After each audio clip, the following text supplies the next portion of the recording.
Слышу. В онлайн-режиме тебя прям, да? Поймал.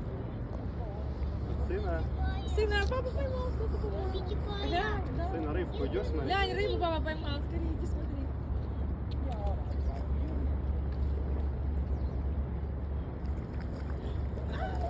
Глянь, молодец, какой папа у нас. Это то, что ты сегодня кушал. Уху! Помнишь? Класс!